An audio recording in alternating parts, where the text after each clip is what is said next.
Well, it's here again, people. We're here again. It's early in this 4-year ride.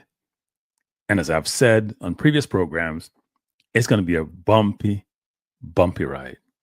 We're really new into this ride, but boy, is it rocky. So breaking news, Donald Trump's latest comments and policies have sent the market into a tailspin. Breaking news, what started as an ugly day on Wall Street has turned downright hideous. But what exactly triggered this sell-off? Was it his recession warning, tariff threats, or the conflicting messages from his own administration? If you have different people in the administration giving different messages, I mean, the Commerce Secretary and the President are having different messages on the same day. That's not giving the market any sort of ease or certainty for investors. So I wouldn't be surprised if we have an even greater crash.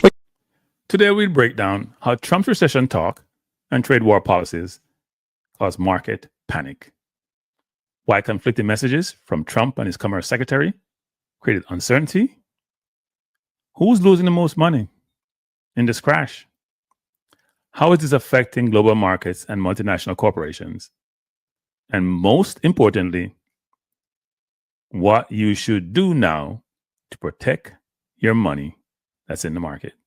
Let's dive in. What led to today's market crash?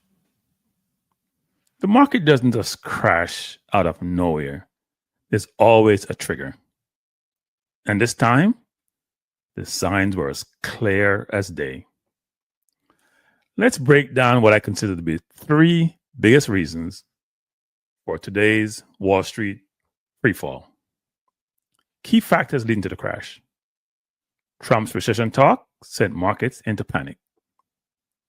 Investors hate uncertainty.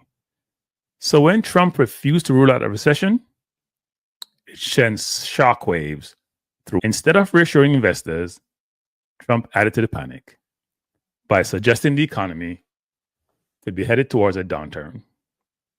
Traders immediately dumped stocks, fearing a major slowdown.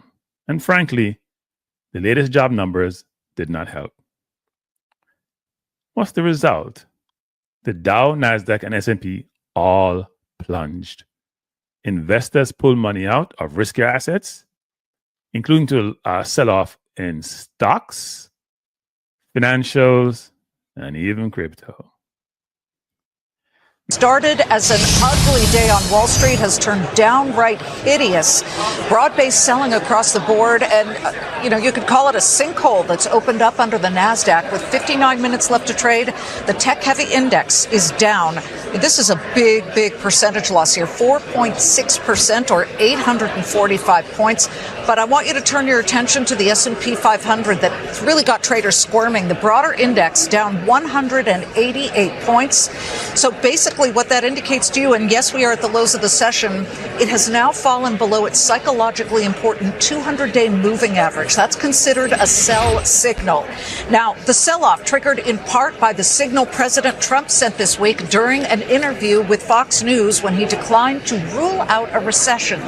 Investors turned tail at the opening bell, selling large cap stocks and just about everything else. But let me show you the Dow Jones Industrials.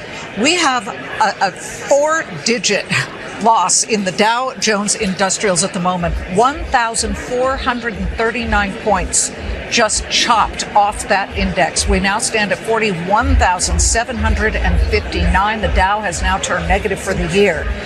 We do have to say, though, not all the blue chips have turned red, but this is a major percentage smackdown. Apple is taking, look at NVIDIA. Okay, so we'll go to the laggards here. Apple down 5.7%.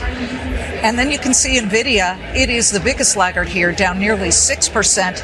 But don't ignore the fact that Goldman Sachs is getting absolutely crushed here, down 5.9%. All of the big financials, American Express down 5.5%. JP Morgan down also more than 5%. But the Dow, it's stuck in the mud.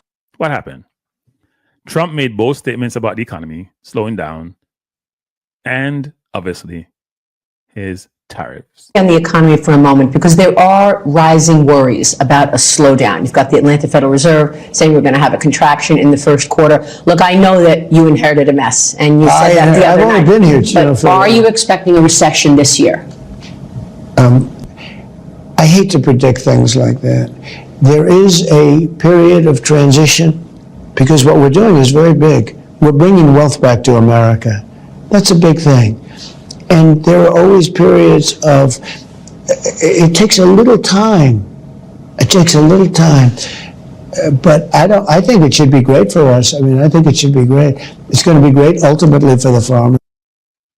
His own Commerce Secretary, however, sort of denied those recession concerns. All right, Mr. Secretary, consumer sentiment is dropping. Inflation has ticked up. Major banks like JP Morgan and Goldman Sachs now say a recession in the next 12 months is becoming more likely. Should Americans brace for a recession? Absolutely not. Anybody who bets against Donald Trump, it's like the same people who thought Donald Trump wasn't a winner a year ago. Donald Trump is a winner. He's going to win for the American people. That's just the way it's going to be. There's going to be no recession in America. What there's going to be is global tariffs are going to come down because President Trump has said, you want to charge us 100%? We're going to charge you 100%. And you know what they say? They say, no, don't charge us 100%. We'll bring ours down. We'll unleash America out to the world, grow our economy in a way we've never grown before. You are going to see over the next 2 years the greatest set of growth coming from America as Americans. You saw it, 1.3 trillion of new investment coming in America. Think of all those jobs. And remember, each trillion of investment in America is 1% of growth GDP. So Donald Trump is bringing growth to America. I would never bet on recession. No chance. Investors saw this as a total confusion in the administration and rushed to sell. Now, what's the result? When policymakers contradict each other, Wall Street sees it as instability and market chaos follows. Investors do not know who to trust, which means they'll put their money in safer assets, which means they'll sell off the stocks that they have now. Now, who's getting hit the hardest? Think about it. Each of us, if you work in the corporate environment or even in the government sector, you're going to have money in the markets, whether it's 403B, 401k. And right now, you're feeling the pain. So let's take a look at you individually. Those who are retired or thinking about or coming up on retirement. If you're saving for retirement, your nest egg probably just shrank or maybe even just tanked. People near retirement right now are in panic mode. Think about banks and financial firms. Stocks in financial sector collapsed amid fears of instability. I think I see a firm like Goldman Sachs was down about 6%. In the tech area, Apple was down 5%. So Apple, Microsoft, Amazon, all these multinational corporations took a hit. And if you look at small businesses and consumers, just think about it. Tariff drives up costs, which is going to lead to a higher price for consumers. So each of us get hit. And if you're in the crypto space, which many people don't understand, you're going to see some sell-offs because people are just going to pull from whatever markets they are and try to find safe haven. And there's always global implications when you have stock market debacle in the US. So when stocks sell off in the US in a given day, just look at futures and the Asian market tomorrow, and we will see the implications there. Think about Europe, for example, where Europe is, Ukraine, uncertainty in the market. Think about China and the situation with the US in terms of tariffs. Think about Japan and South Korea, who are also going to be feeling the pressure, and their markets going to be affected. So when the US, for lack of a better word, sneeze, it affects the entire world. The global economy is interconnected. And Trump's trade war don't just hurt America. they send shockwaves throughout the entire world, especially the financial markets. So what happens next?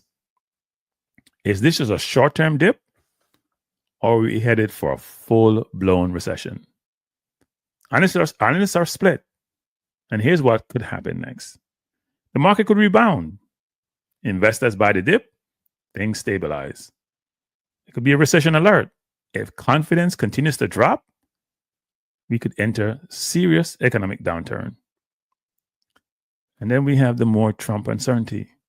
If Trump doubles down on his rhetoric, expect more chaos. And here's what I've gathered from Trump. He believed this is a long-term play, whereby we're going to get some short-term hits or medium-term hits, but it's a long-term good for the country. But Americans and people today are about the now. That's why you see things about climate change get so much pushback from so many different quarters. They're about the now, and people are not having it. So what should you do? If you're an investor in the markets, I've always said this, you should be in for a long-term play. So don't panic. Consider these key moves. Stay calm and avoid emotional selling. Market crashes happen, but recovery is possible. You just got to wait it out. Now, timeline is important, but patience is also important. You always got to make sure you diversify your portfolio.